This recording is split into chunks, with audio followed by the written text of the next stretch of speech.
Good morning, my fellow Canadians. Well, interesting times. I believe that was a Chinese curse. May you live in interesting times. And boy, don't we just, eh? I'm going to touch on in this post other posts I've done in the past, particularly consequence and the fact that Canadians, to Trudeau and the liberal elites, you're not real. This is what a lot of Canadians fail to understand. You're not real. Canada, real Canada, is not real to them. And I'll explain.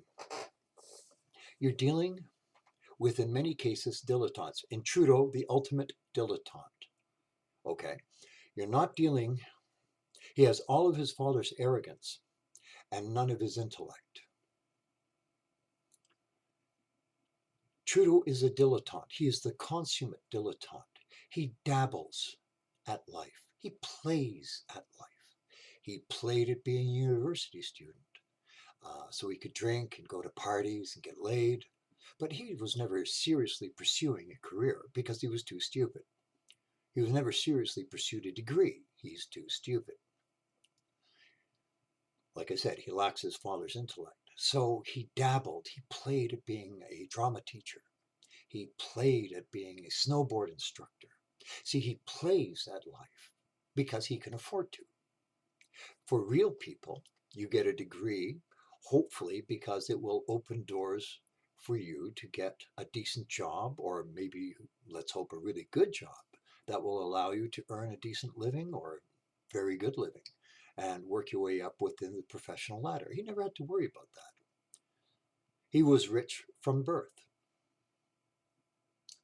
And he learned very young from his father that money and power insulates you from consequence and insulates you from the real world. Now, I did a post on consequence some time ago. If you wish, look it up and watch it.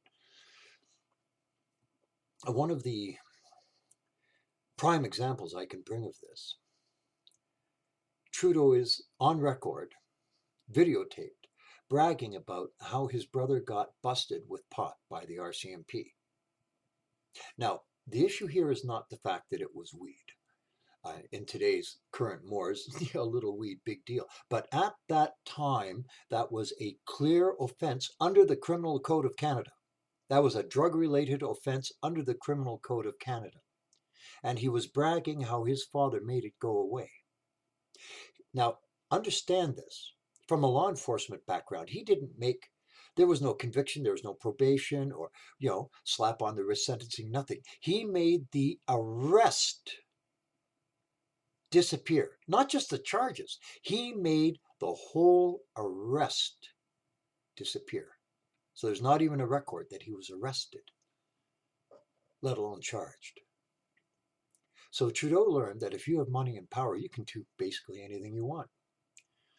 The story that's floated around, he says no, this never happened.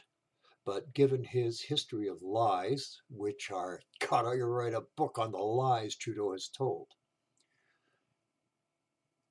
He was that inappropriate relationship with a student when he was at West Grey Academy. Did it happen? He says no. He says no.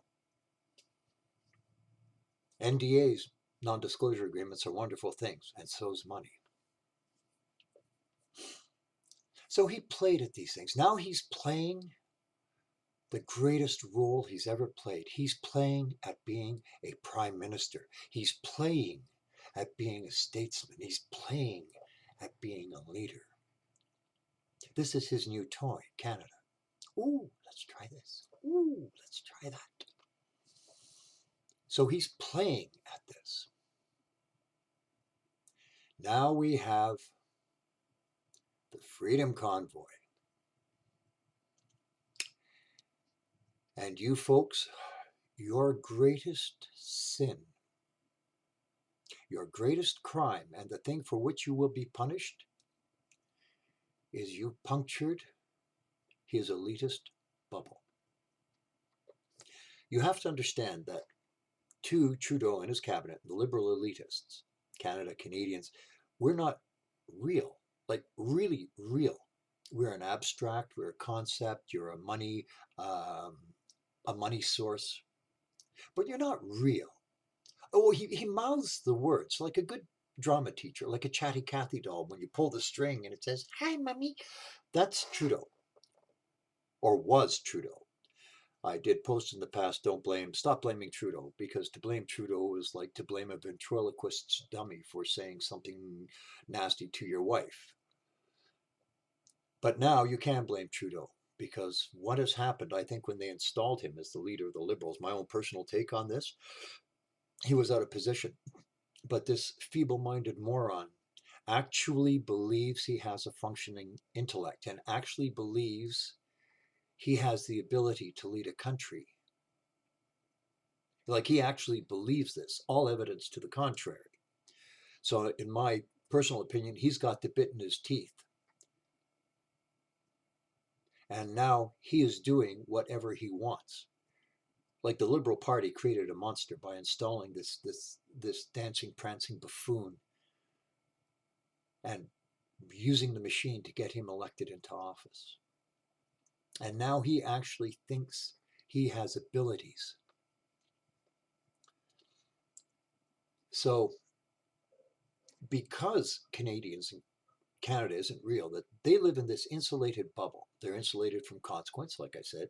They're insulated from reality, money, right? Money, position, and power. You don't have to deal with these things. You don't have to deal with bills and mortgages, day-to-day life and shopping. These things are all done. These are just minor details of life that are all taken care of for you. Well, the Freedom Convoy, your greatest crime is you punctured that bubble. And you didn't just stick a pin in it. You put a sword into it and blew it all apart. Now what you've done is you've rubbed Trudeau's nose in the fact that there are Canadians out there, that Canada exists, and that the people are real. You have rubbed Trudeau's nose into reality.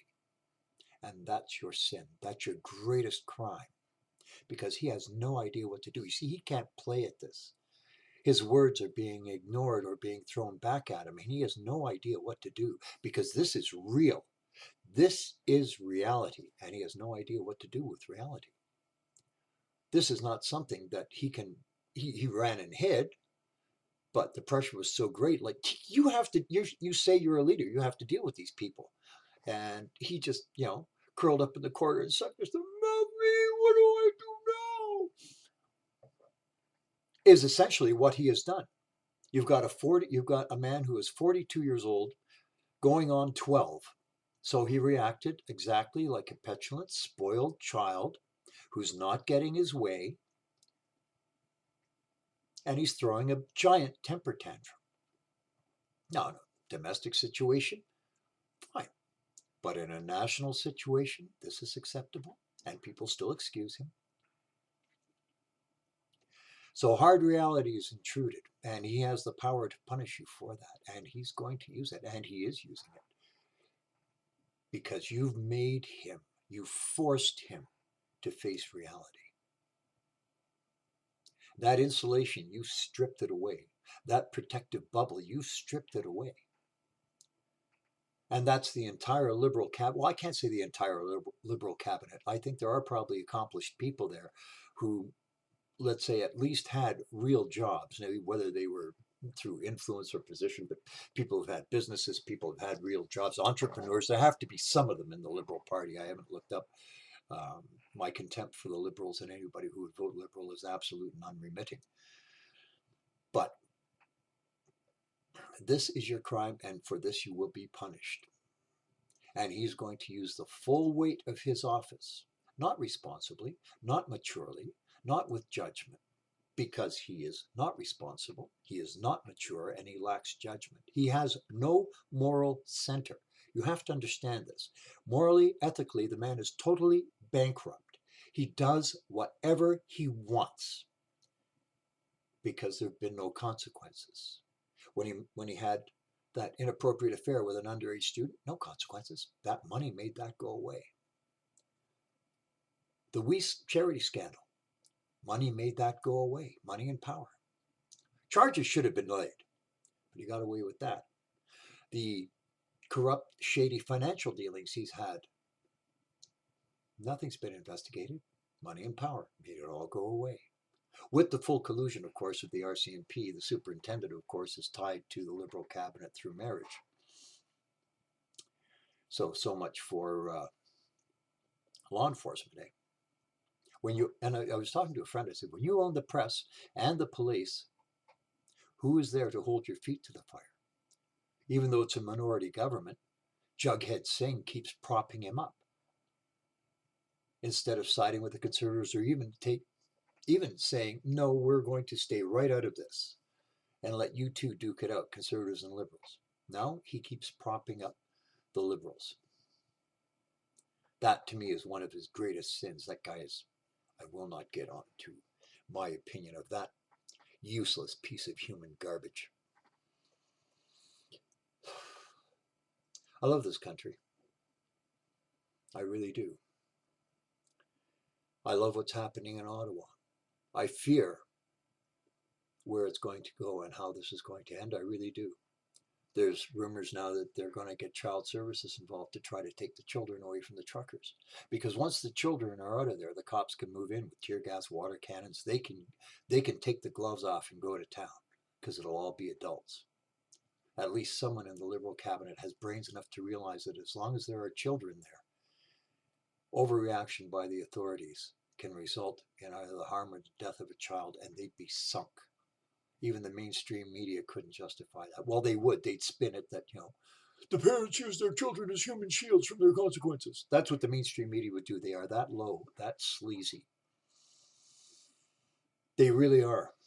I've been watching loony leftist channels, both in the US and Canada, listening to news reports, the skewed narrative, the lies, the contempt for the mainstream media is justly deserved.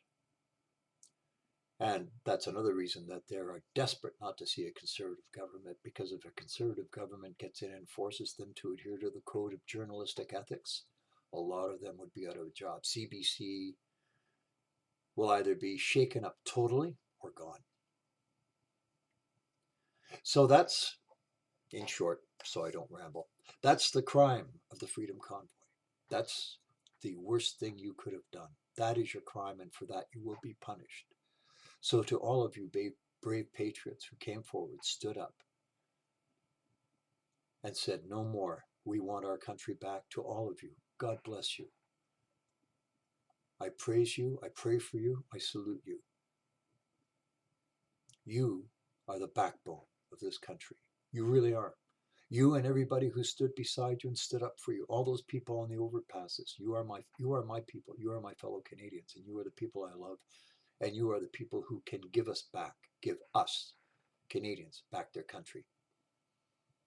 You're the tip of the spear. And I fear, I really do, that you're going to pay for that. So, my fellow Canadians, stay strong, because a new day is coming, and it will be, I won't say a new world order, but a new national order, and it's not the one they planned. Thank you.